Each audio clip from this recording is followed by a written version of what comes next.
Hi guys, आपका स्वागत है कक्षा 10वीं गणित अध्याय 5 अनुपात एवं समानुपात के इस लेक्चर में। आज हम बात करेंगे समानुपात के बारे में।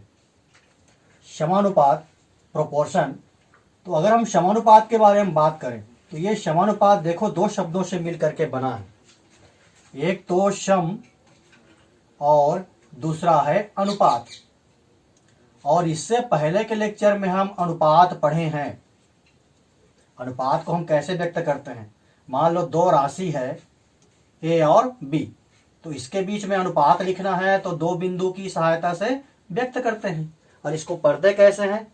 ए अनुपात बी। अब यहां पर सम अनुपात है, मतलब यदि दो अनुपात बराबर हो तब उसको हम कहेंगे सम अनुपात। तो पहले हम ले लेते हैं दो अनुपात। तो एक अनुपात तो हम ले लिए ए अनुपात बी, दूसरा अनुपात हम ले लेते हैं सी अनुपात डी। दो अनुपात हो गया। अब इन दोनों अनुपात के बीच में क्या करना है? सम करना है, मतलब बराबर करना है।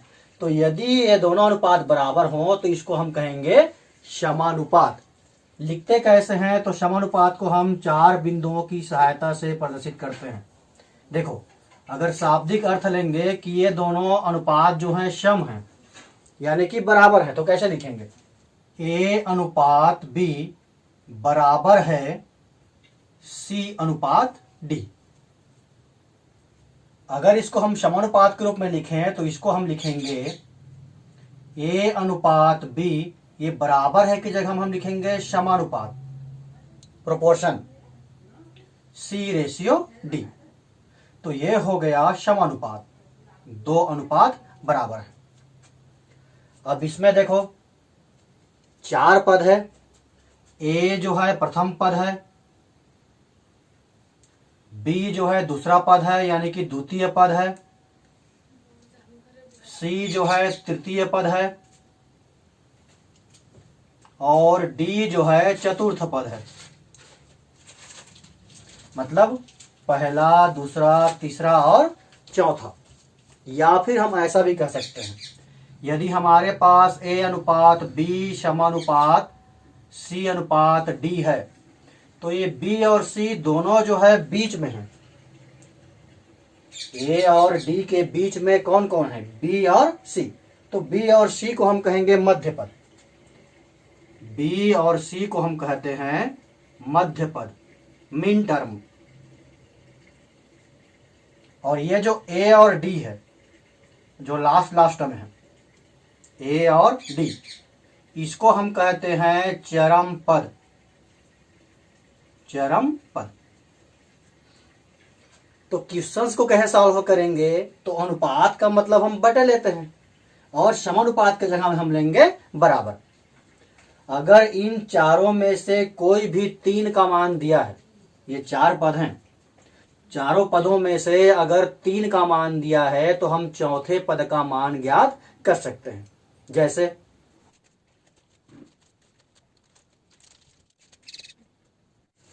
मान लो हमको दिया है 7, 3, 21 की चतुर्थानुपाती ज्ञात करो। कौन सा पद ज्ञात करना है? चतुर्थ पद, यानी कि ये पहला पद, ये दूसरा पद और ये तीसरा पद। हमको निकालना है चतुर्थ पद। तो हम मान लेते हैं कि चतुर्थ पद जो है x है। माना कि चतुर्थ पद x है। तो ये पहला पद, दूसरा पद, तीसरा पद और चौथा पद। अगर इसको हम समानुपात के रूप में लिखें, समानुपात की परिभाषा से, समानुपात की परिभाषा से,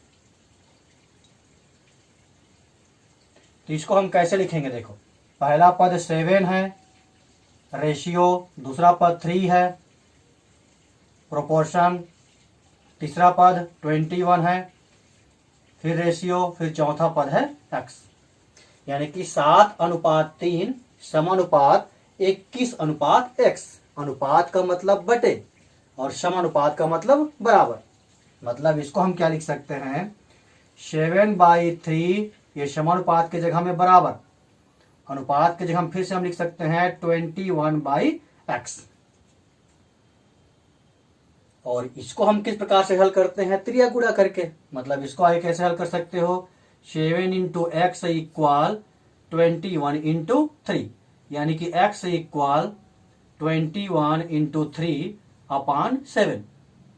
7 एकम 7, 7 या 21, यानी कि x इक्वल आ गया 3 इंटू 3 9। ये हो गया 7 3 21 का चतुर्थानुपाती, यानी कि चौथा पद क्या हो गया, 9 हो गया।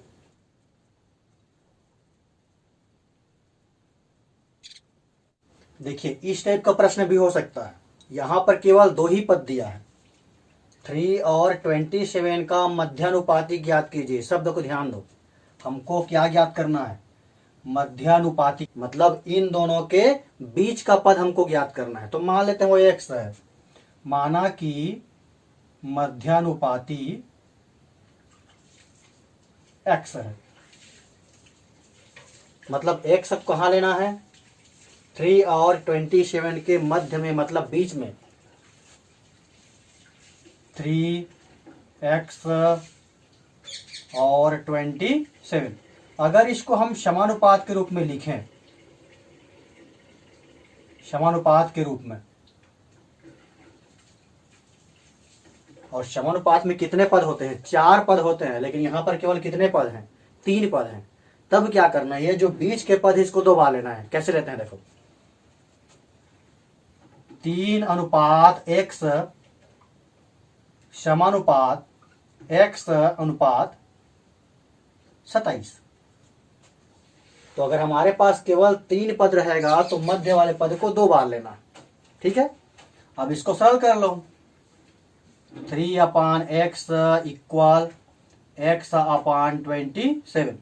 तो x इंटू एक्स ये हो जाएगा x², और 27 इंटू 3 करोगे तो ये हो जाएगा 81, यानी कि x बराबर हो जाएगा √81, और 81 का रूट कितना होता है, तो x इक्वल आ गया 9। तो इस प्रकार से हम मध्यानुपाती भी ज्ञात कर सकते हैं। और जो प्रश्नावली 3 है उसमें हमको पढ़ना भी है, मध्यानुपाती ज्ञात कीजिए, या फिर a और c का मध्यानुपाती b है तो सिद्ध कीजिए। तो जहां मध्यानुपाती कहेगा, ध्यान रखना ये बीच वाले को हमको 2 बार लेना है। इसके बाद हम देखते हैं समानुपात के अनुप्रयोग के बारे में। तो अगर हम समानुपात के अनुप्रयोग की बात करें तो हमको 2 चीज समझना पड़ेगा, एक तो अनुक्रमानुपाती विचरण और दूसरा व्युत्क्रमानुपाती विचरण। चलो 2 एग्जाम्पल लेते हैं और उस एग्जाम्पल को अच्छे से समझना, तो आगे क्वेश्चन सॉल्व करने में बहुत सुविधा होगी।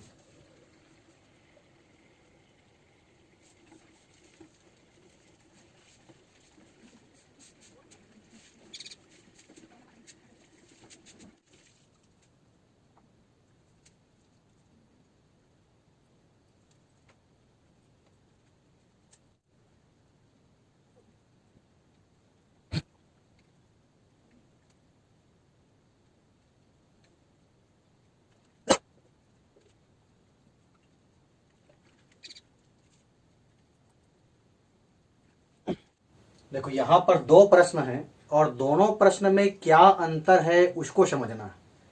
पहला प्रश्न कहता है 3 पुस्तकों का मूल्य 60 रुपया है, तो 15 पुस्तकों का मूल्य कितना होगा। यहां पर 2 चर राशि है, एक तो पुस्तक है और एक मूल्य है।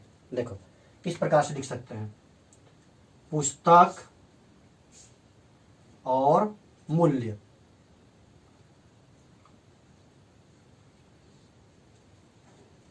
सबसे पहले दिया है कि 3 पुस्तकों का मूल्य 60 रुपया है। ये 3 पुस्तकों का मूल्य कितना है, 60 रुपया है। ये मूल्य जो है रुपये में है ना। आगे क्या कह रहा है, तो 15 पुस्तकों का मूल्य कितना होगा। तो 15 पुस्तक हैं और इसका मूल्य हमको निकालना है। तो मान लेते हैं कि 15 पुस्तकों का मूल्य x रुपया है। क्या मान लिए, 15 पुस्तकों का मूल्य x रुपया है। यहां पर लिख सकते हो, माना कि 15 पुस्तकों का मूल्य 15 पुस्तकों का मूल्य x रुपया है। अब प्रश्न दूसरा को देखो, यहां क्या दिया है, एक कार 48 किलोमीटर प्रति घंटा की चाल से एक निश्चित स्थान पर 6 घंटे में पहुंचती है। मतलब चाल दिया है और समय दिया है। तो इस दूसरे प्रश्न में हम लिख सकते हैं, हमको दिया है चाल और समय।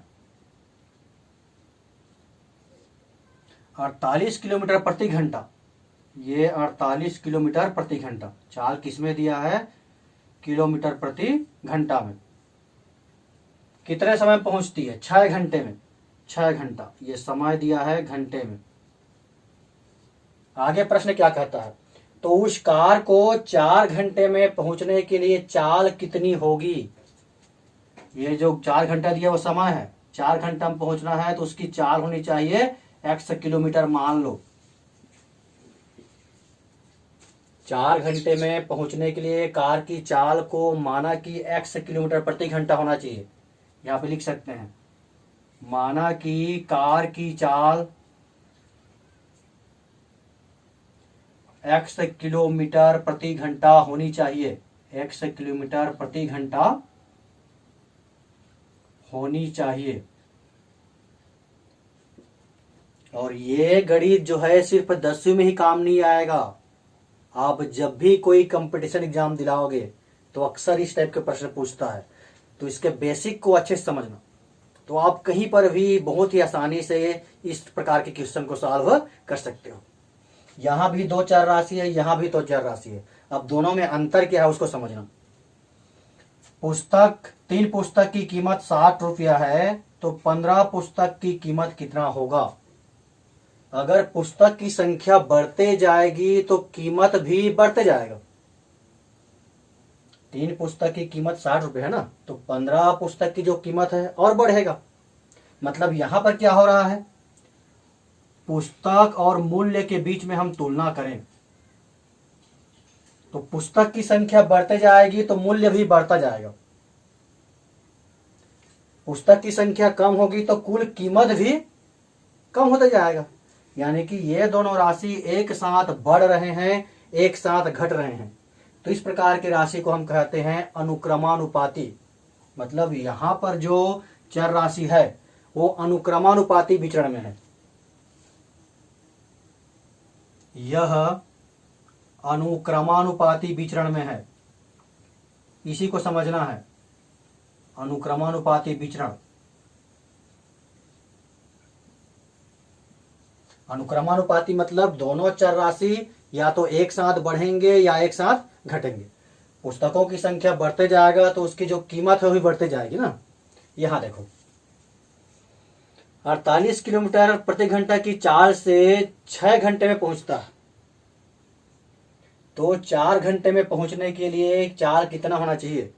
तो अगर हम चाल बढ़ाते जाएंगे तो समय, उस दूरी को तय करने में लगा समय क्या होगा? बढ़ेगा कि घटेगा? हम अपनी चाल बढ़ाते जाएंगे यानी कि उस दूरी को तय करने में लगा समय क्या होगा? कम होते जाएगा। तो यहां पर चाल और समय में क्या संबंध हुआ? चाल और समय में, चाल अगर बढ़ते जा रहा है तो समय जो है घटते जा रहा है। अगर उल्टा कहें, चाल को हम कम करेंगे तो उस दूरी को तय करने में लगा समय जो है बढ़ते जाएगा। मतलब एक राशि बढ़ रहा है तो दूसरी राशि घट रही है। तो इस प्रकार के विचरण को हम कहते हैं व्युत्क्रमानुपाती विचरण। यह व्युत्क्रमानुपाती विचरण में है।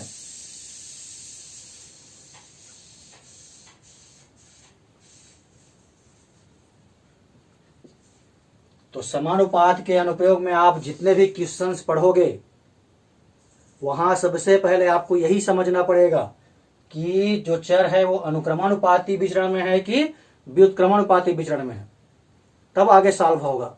अब ये अनुक्रमानुपाती विचरण में है तो किस प्रकार से सॉल्व करते हैं? देखो, ये 3 और ये 60 है। ऐसे ही देखोगे 3/60 ले लो, 3/60 बराबर, इसको भी सीधा सीधा ले लेते हैं 15/x।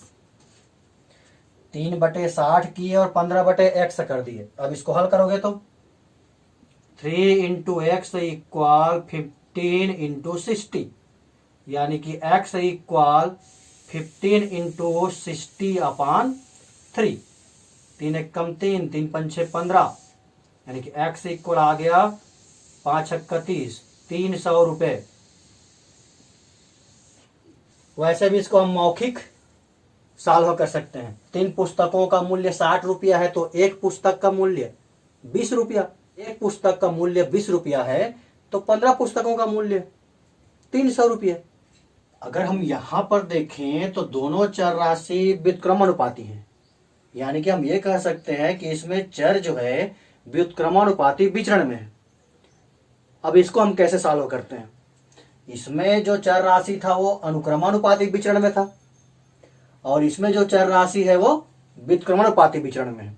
तो इसको हल करने के लिए हम क्या करते हैं, ये जो चर राशि है चाल और समय, इनका गुणनफल ले लेते हैं। मतलब ये हो जाएगा 48 इंटू 6 चाल और समय का गुणनफल इक्वल, यहां पर भी हम ले लेते हैं चाल और समय का गुणनफल, यानी कि x इंटू 4। इसको सरल कर लीजिए। अगर हम x बराबर कहें तो ये हो जाएगा 48 इंटू 6 अपान 4, या इसको हल करें तो 4 एक कम 4, 4 दूने 8, यानी कि x बराबर आ गया 12 इंटू 6। तो x बराबर हो गया 12 छक्का 72 किलोमीटर प्रति घंटा। यानी कि उस निश्चित दूरी को अगर हमको कम समय में तय करना है तो कार की जो चाल है उसको बढ़ानी पड़ेगी। 48 किलोमीटर प्रति घंटा की चाल से चलता है तो 6 घंटे में पहुंचता है, तो 4 घंटा में वहां पहुंचना है तो कार की चाल होनी चाहिए 72 किलोमीटर प्रति घंटा। अगर ये दोनों प्रश्न आपको समझ में आ गए, क्योंकि ये बेसिक है, समानुपात संबंधी प्रश्नों को आप जब भी हल करोगे आपको सबसे पहले ये देखना है कि वहां पर चर राशि जो है अनुक्रमानुपाती विचरण में है कि व्युत्क्रमानुपाती विचरण में है। अगर अनुक्रमानुपाती विचरण में है तो चर राशियों का जो अनुपात है वो बराबर होता है। ध्यान दो, यहां पर चर राशियों का अनुपात, पुस्तक और मूल्य का जो अनुपात है वो बराबर है। लेकिन अगर चर जो है व्युत्क्रमानुपाती विचरण में है तो चर राशियों का गुणनफल बराबर होता है। यहां पर अनुपात बराबर होता है अनुक्रमानुपाती में, और व्युत्क्रमानुपाती में चर राशियों का जो गुणनफल है वो बराबर होता है। तो ये आपको याद रखना है। कोई भी क्वेश्चन सॉल्व करना है तो सबसे पहले आप क्या देखोगे कि उसमें चर जो है अनुक्रमानुपाती विचरण में है कि व्युत्क्रमानुपाती विचरण में है। अगर अनुक्रमानुपाती विचरण में रहेगा तो आपको क्या लेना है, चर राशियों का जो अनुपात होता है वो बराबर होता है, और अगर व्युत्क्रमानुपाती विचरण में है तो आपको क्या लेना है, चर राशियों का गुणनफल बराबर होता है। तो ये हो गया समानुपात पर आधारित कुछ बेसिक बातें। अगले लेक्चर में हम देखेंगे प्रश्नावली 3।